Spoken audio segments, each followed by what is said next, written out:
নমস্কার, আপনারা দেখছেন আভাস নিউজ। আপনাদের সঙ্গে রয়েছে আমি অর্পিতা। শুরু করছি সংবাদ। 23 তারিখ এই রাজ্যের প্রথম দফার নির্বাচন, আর মঙ্গলবার প্রথম পর্যায়ের ভোটের প্রচার শেষ হচ্ছে। প্রথম দফায় পশ্চিম মেদিনীপুর, পূর্ব মেদিনীপুর ও ঝাড়গ্রাম জেলার নির্বাচন রয়েছে। তাই শাসক বিরোধী সমস্ত রাজনৈতিক দলের প্রার্থীদের সমর্থনে হেভিওয়েট নেতাদের নিয়ে এসে এলাকায় প্রচার করছেন। বৃহস্পতিবার দাঁতন বিধানসভা তৃণমূল কংগ্রেস প্রার্থী মানিক মাইতির সমর্থনে রোড শো করতে হাজির হন সাংসদ দীপক অধিকারী। আর এই দেবকে দেখার জন্য হাজারো হাজারো মানুষ তীব্র দাবদাহকে উপেক্ষা করে রাস্তার দুই দিকে দাঁড়িয়ে থাকে। অবশেষে মানুষের ভিড় সামাল দিতে গাড়ির উপরে উঠে দীপক অধিকারী তাদের আবদার মেটান। এদিন গোমুন্ডা থেকে বোড়াই পর্যন্ত রোড শো করা হয়। তবে সাংসদ দীপক অধিকারী মানুষের কাছে একটি কথা বলেন, চতুর্থবারের জন্য যাতে আমরা সরকার গঠন করতে পারি, দিদি যাতে মুখ্যমন্ত্রী হন, সেই কাজটা করতে হবে সাধারণ মানুষকে। শুধু দীপক অধিকারী নয়, সারা জেলা জুড়ে বিভিন্ন হেভিওয়েট নেতারা এদিন রোড শো ও সভা করেন। রবিবার বেলদার মাটিতে আসছেন দেশের প্রধানমন্ত্রী নরেন্দ্র মোদী, আর এই দিন প্রচুর মানুষ ভিড় করবেন বেলদায়। তাই আগে থেকে মোদীর নিরাপত্তার জন্য কঠোর বলয় গড়ে তোলা হচ্ছে। মোদী আসার খবরে শাসক দলের নেতাদের মধ্যে কিছুটা হলেও হতাশা দেখা দিয়েছে।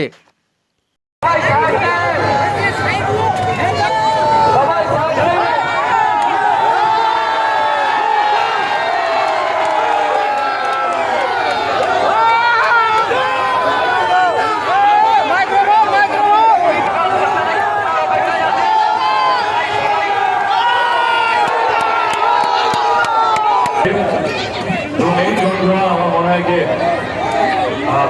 চোখ বন্ধ করে জিতবেন। প্রত্যেক কোনো মানুষ এটাই বলতে চাই, আমাদের 23 তারিখে নির্বাচন, এখানে একজন শিক্ষিত মানুষেরই আমাদের নেতা দরকার, যে মানুষকে নিয়ে ভাববে, আপনাদের জন্য কাজ করবে, আপনাদের ভূমিপুত্র, আপনাদের কাছের মানুষ। আমি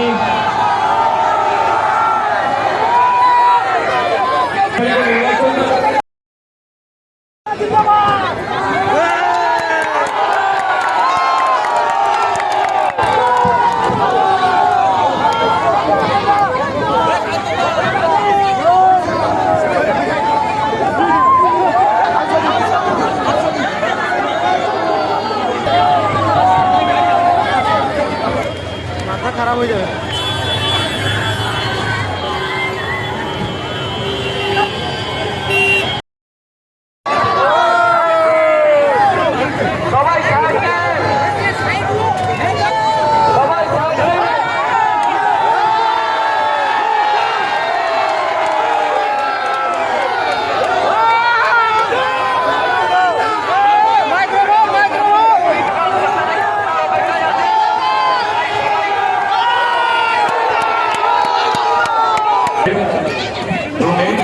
আমার মনে হয় যে চোখ বন্ধ করে জিতবেন। প্রত্যেক কোনো মানুষ এটাই বলতে চাই, আমাদের 23 তারিখে নির্বাচন, এখানে একজন শিক্ষিত মানুষেরই আমাদের নেতা দরকার, যে মানুষকে নিয়ে ভাববে, আপনাদের জন্য কাজ করবে, আপনাদের ভূমিপুত্র, আপনাদের কাছের মানুষ। আমি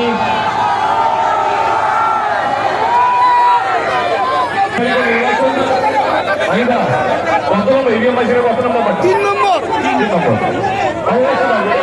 আমি আপনাদেরকে কিন্তু নিশ্চয় অনুরোধ করবো যে যদি আপনাদের মনে হয় আমাদের এবং আমাদের যিনি প্রার্থী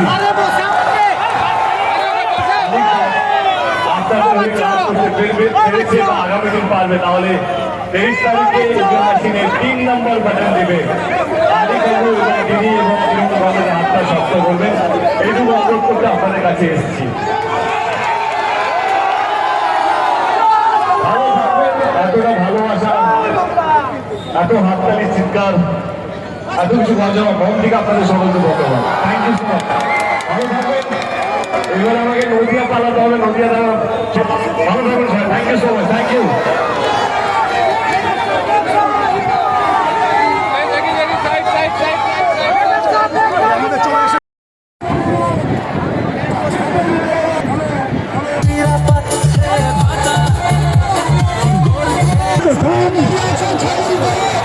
বাচ্চাগুলোকে সাথে ঘাটালের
চন্দ্রকোনা বিধানসভা তৃণমূল প্রার্থী সূর্যকান্ত দলুইয়ের সমর্থনে অভিনেতা সাংসদ দেবের road show. Chandrakona Ramjibanpur bus stand থেকে রামজীবনপুর কালীতলা পর্যন্ত প্রায় 2 কিলোমিটার রোড শো করেন অভিনেতা সাংসদ দেব। দেবকে দেখতে রাস্তার দুপাশে দাঁড়িয়ে থাকে অগণিত মানুষ, ভিড় সামলাতে হিমশিম খায় পুলিশ। দেব জানান, তিনি সারা বাংলা জুড়ে যে সাড়া দেখতে পাচ্ছেন তাতে তিনি আশাবাদী যে গতবারের তুলনায় এবার তার দল অন্তত 5 থেকে 10টি আসন বেশি পাবে। যেভাবে মানুষের সাড়া মিলছে তাতে ঘাটাল এবং চন্দ্রকোনায় আমরা জিতছি। ঘাটাল মাস্টার প্ল্যান নিয়ে তার পরিকল্পনার কথা জানতে চাওয়া হলে তিনি জানান যে গত 10 বছরে তিনি অনেক কাজ করেছেন। ঘাটালে বিজেপি প্রার্থীর হয়ে প্রচারে এসেছিলেন মিঠুন চক্রবর্তী, কিন্তু তিনি কোনো প্রতিক্রিয়া দেননি। সেই প্রসঙ্গ নিয়ে সাংসদকে প্রশ্ন করতেই তিনি হেসে উত্তর দেন, লাভ ইউ মিঠুন দা।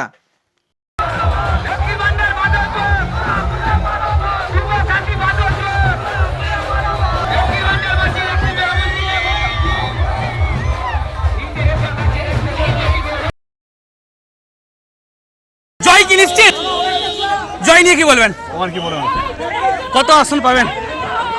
আমি গোটা বাংলা জুড়ে যেটা দেখতে পাচ্ছি যে গতবারের থেকে এবারে অন্তত 5টা থেকে 10টা বেশি সিটি পাওয়ার কথা, এবং চন্দ্রকোনাও যেটা আমরা এসেছি খুব ভালো সারা, খুব ভালো ভালো আওয়াজ পাচ্ছি সবার কাছ থেকে, এবং এবারে আমরা এসেছি। তাহলে ঘাটাল কি, অনেক ঘাটালের গোষ্ঠীদ্বন্দ্ব অনেকটাই মেকআপ দিয়ে গেছে, এবার ঘাটাল বিধানসভা নিয়ে কি ভাবছেন?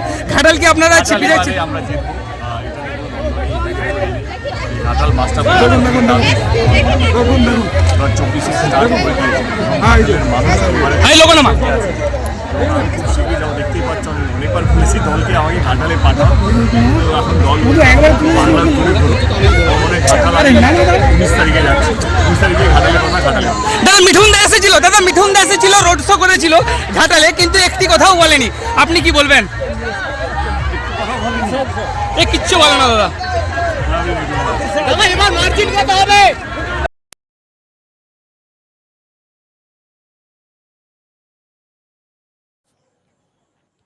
নন্দীগ্রামে জেইউপি প্রার্থীর প্রচার মিছিল আটকালো পুলিশ। আজ নন্দীগ্রামে জেইউপি প্রার্থী শহীদুল হকের সমর্থনে নন্দীগ্রামের হরিপুর থেকে নন্দীগ্রাম বাসস্ট্যান্ড পর্যন্ত জনসংযোগ ও টোটো র্যালি শুরু হয়।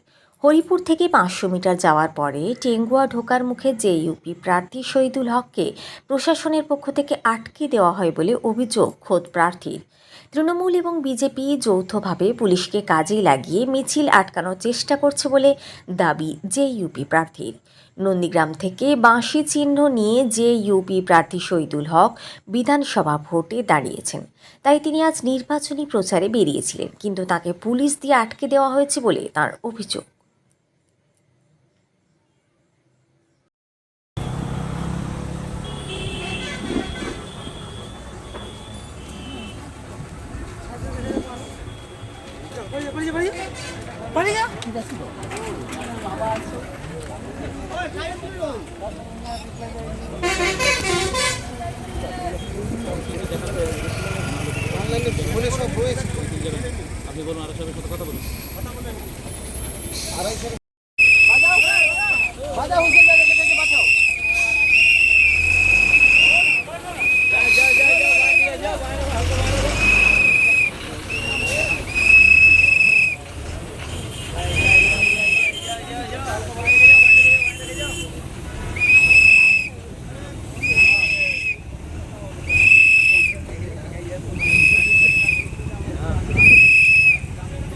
চেষ্টা করছে, ভাবছে যে আম জনতা উন্নয়ন পার্টির মিছিল যদি আটকে দেওয়া যায় তাহলে নন্দীগ্রামের মানুষ মনে হয় আর আম জনতা পার্টিতে ভোট দেবে না। এটাই হচ্ছে তৃণমূল কংগ্রেসের চিন্তাভাবনা, যে কারণে শেষমেশ পুলিশকে এবং প্রশাসনকে কাজে লাগিয়ে আমাদের এই মিছিল আটকানোর চেষ্টা করছে। কারা করছে?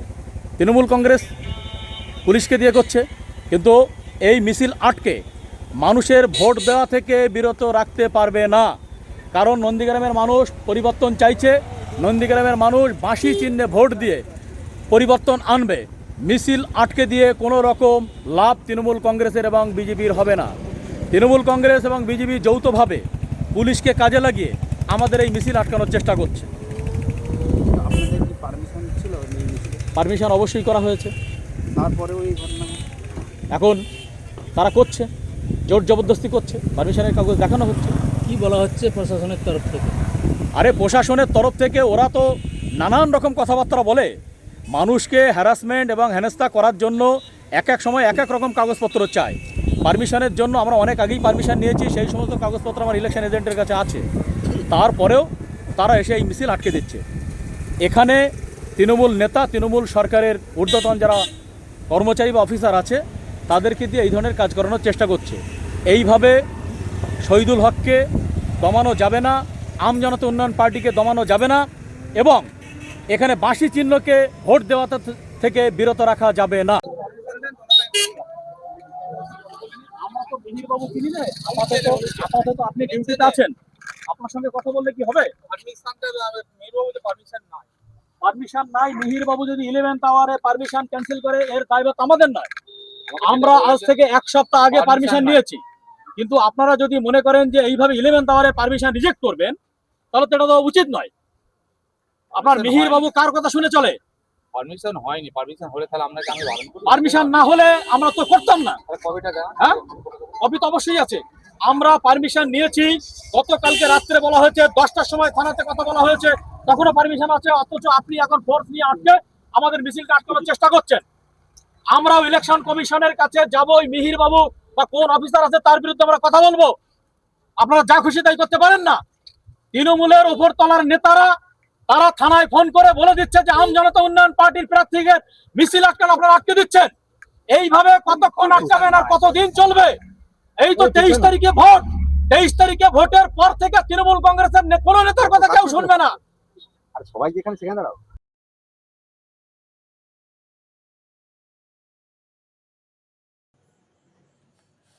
ভারতীয় রেলের 173তম জন্মদিন উপলক্ষে পূর্ব রেলের স্বচ্ছতা অভিযান অনুষ্ঠান। আজ দুপুরে হাওড়া স্টেশনে উপস্থিত হন পূর্ব রেলের জেনারেল ম্যানেজার মিলিন্দ দেওস্কার। এদিন তিনি দূরপাল্লার ট্রেনের একাধিক কোচে উঠে যাত্রীদের সঙ্গে সরাসরি কথা বলেন। কিভাবে ট্রেনের কামরা, রেল ট্র্যাক এবং প্ল্যাটফর্ম পরিষ্কার ও পরিচ্ছন্ন রাখা যায় সে ব্যাপারে যাত্রীদের সঙ্গে মত বিনিময় করেন। এদিন তিনি বলেন, ট্রেনের কামরায় খাওয়া দাওয়ার পর প্লাস্টিকের প্যাকেট এবং জলের বোতল যাতে রেল ট্র্যাকে না ফেলা হয়, এতে ট্র্যাকম্যানদের পরিষ্কার করতে অসুবিধা হয়, তাদের দুর্ঘটনার সম্ভাবনা থাকে। এর পাশাপাশি বর্ষাকালে নর্দমা আটকে জল জমে গেলে সিগন্যালিং সিস্টেম কাজ করতে পারে না, ট্রেন চলাচলে নানা ধরনের সমস্যা দেখা যায়। সেই কারণে জঞ্জালকে নির্দিষ্ট ডাস্টবিনে ফেলতে অনুরোধ করেন। সাধারণ যাত্রীরা যাতে ট্রেনের পাশাপাশি প্ল্যাটফর্ম পরিষ্কার রাখে সেই জন্য তিনি যাত্রীদের কাছে আবেদন জানান।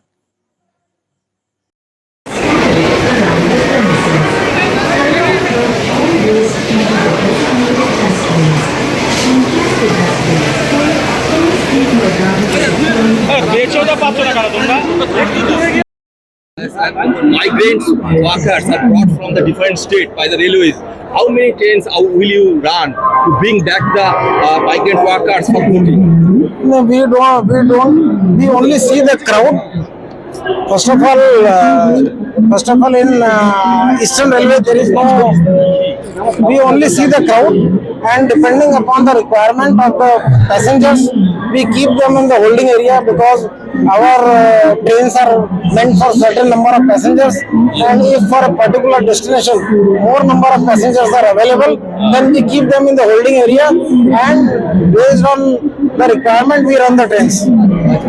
As far as now, how many trains will be run? Is there any decision? No, the trains, if they come from other railways, we have to receive them. But from our side, there is no migrants coming to us because we are the suppliers of migrants.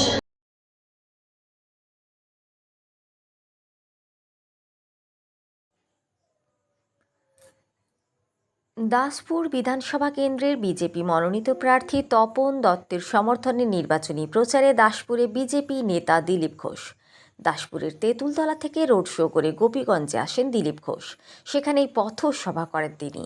পথসভার মঞ্চ থেকে বক্তব্য রাখতে গিয়ে দিলীপ ঘোষ বলেন, অন্ধ্রপ্রদেশ থেকে মাছ আসে, বড় বড় রুই মাছ, কাতলা মাছ নিয়ে বাঙালিকে বোকা বানাচ্ছে মমতা ব্যানার্জি। এদের ডুবে মরা উচিত, এদের গলায় দড়ি দেওয়া উচিত। এত নির্লজ্জ বেহায়া, ধান চাষি ও আলু চাষিদের খেয়ে ফেলেছেন মমতা। মোদির পায়ের তলায় বসার জন্য 3বার জন্ম নিতে হবে।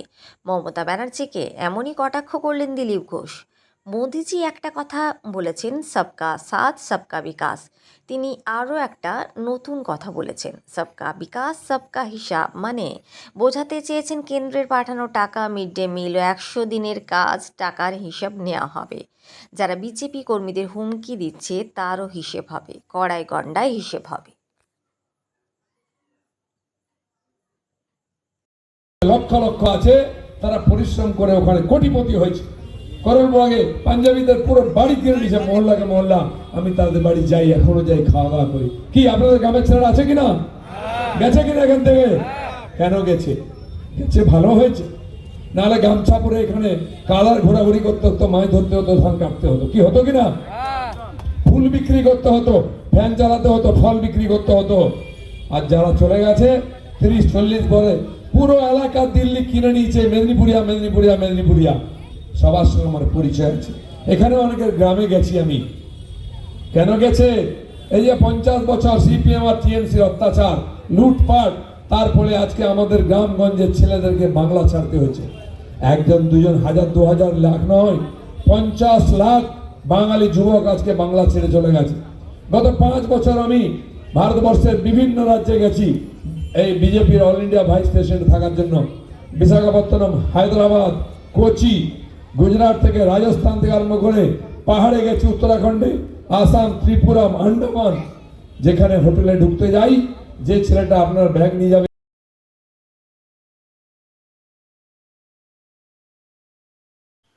সাম্প্রদায়িক দুর্নীতি সর্বস্ব, নীতিহীন রাজনীতিকে পরাস্ত করতে ও সংগ্রামী বামপন্থার মর্যাদা রক্ষার ডাক দিয়ে আসন্ন বিধানসভা নির্বাচনে কেশিয়াড়ি বিধানসভার এসইউসিআই কমিউনিস্ট দলের প্রার্থী সুনীল সিংয়ের সমর্থনে প্রচার মিছিল ও পথসভা সংগঠিত হল কেশিয়াড়ি ব্লকের কেশিয়াড়িতে। বৃহস্পতিবার কেশিয়াড়িতে মিছিল ও জনসভার আয়োজন ছিল। মিছিল কেশিয়াড়ি জগন্নাথ মন্দিরের কাছ থেকে শুরু হয়ে সারা কেশিয়াড়ি বাজার পরিক্রমা করে বাসস্ট্যান্ডে এসে শেষ হয়। দাবি সম্বলিত প্লাকার্ড ও টর্চলাইট চিহ্নে ভোট দেওয়ার আহ্বান জানিয়ে পথ হাঁটেন কর্মী সমর্থকরা। মিছিল শেষে জনসভার আয়োজন করা হয়। জনসভা থেকে গণ আন্দোলনকে শক্তিশালী করতে জনজীবনের জ্বলন্ত সমস্যার সমাধানের দাবি জানিয়ে বক্তব্য রাখেন বক্তারা। প্রধান বক্তা হিসেবে উপস্থিত ছিলেন দলের রাজ্য সম্পাদক মণ্ডলীর সদস্যা অনুরূপা দাস। শিক্ষা, স্বাস্থ্য, বিদ্যুৎ সহ জনগণের জ্বলন্ত সমস্যা নিয়ে সারা বছর আন্দোলন করে এসইউসিআই কমিউনিস্ট দল। নির্বাচনকে সামনে রেখে গণ আন্দোলন গড়ে তোলার আহ্বান জানিয়ে, আন্দোলনকে শক্তিশালী করার আহ্বান জানিয়ে প্রার্থী সুনীল সিংকে ভোট দেওয়ার আহ্বান জানানো হয় সভা মঞ্চ থেকে। উপস্থিত ছিলেন দলের পশ্চিম মেদিনীপুর দক্ষিণ সাংগঠনিক জেলা সম্পাদক তুষার জানা, প্রদীপ দাস, পূর্ণ বেরা, প্রার্থী সুনীল সিং প্রমুখ। আছেন আমাদের দলের পশ্চিমবঙ্গ রাজ্য কমিটির সম্পাদক মণ্ডলীর অন্যতম সদস্য কমরেড অনুরূপা দাস। এই কেশিয়াড়িতে আমাদের দল সমস্যায় আন্দোলনে আমাদের দলকে দেখেছেন। আমরা রাজ্যগত নদী সংস্কার ইত্যাদি সমস্ত দাবিতে আন্দোলনের যে সমস্যা, সেই সমস্যাগুলো নিয়ে কমিউনিস্টের রাজ্য কমিটির সম্পাদক এবং বিভিন্ন নেতৃবৃন্দ এখানে উপস্থিত আছেন। আমি তাদেরকে সম্মান জানিয়ে আজকের এই দিনে আমাদের দেশের আপনারা ভাবছেন কাকে দিব ভোট, কাকে দিব না, এই সব চিন্তা ভাবনা করে আজকের দিনে ভাবছেন এসইউসিআইকে দিলে ভোটটা আমার নষ্ট হয়ে যাবে। আপনারা চিন্তা করে দেখবেন আজকের দিনে কে বিকল্প, কি জিনিসটা বিকল্প। আজকে আন্দোলন ছাড়া, গণ আন্দোলন ছাড়া কি বিকল্প হতে পারে, এইটা চিন্তা ভাবনা করে দেখবেন। আর দেখবেন আপনারা যারা ভাবছেন বিজেপিকে আনবেন, আমাদের রাজ্যে উড়িষ্যাতে বিশেষ করে আদিবাসী মানুষ, জনজাতি মানুষের উপরে যে আক্রমণ হচ্ছে, তারা বিভিন্ন কোম্পানিকে, ওসিয়াল, বেদান্ত, বিভিন্ন কোম্পানিকে যে পাহাড় পর্বত, জমি জঙ্গল সব দিয়ে দিয়েছে। আপনারা দেখবেন এটা মিডিয়াতে আসে না, সাধারণত মানে মেন স্ট্রিম মিডিয়াতে আসে না। আমাদের যে বিশেষ করে দেখবেন সোশ্যাল মিডিয়া, সমাজ মাধ্যমে দেখবেন এইগুলো আসতেছে। আর টিএমসি তো আজকে দুর্নীতিগ্রস্ত, আপনারা এটা সবাই জানেন। আর এর বিকল্প যদি হতে পারে তাহলে একমাত্র এসইউসিআই, যারা বিভিন্ন মানে যারা শিক্ষা আন্দোলন, সার আন্দোলন, বিভিন্ন আন্দোলন করে এই রাজ্য তার ভারতবর্ষের সমস্ত রাজ্যে যদি আপনারা দেখেন তাহলে এই আন্দোলনকে আপনারা শক্তিশালী করবেন এই কথা বলে আর বিশেষ কিছু বলবো না। সংবাদ এই পর্যন্তই। নমস্কার।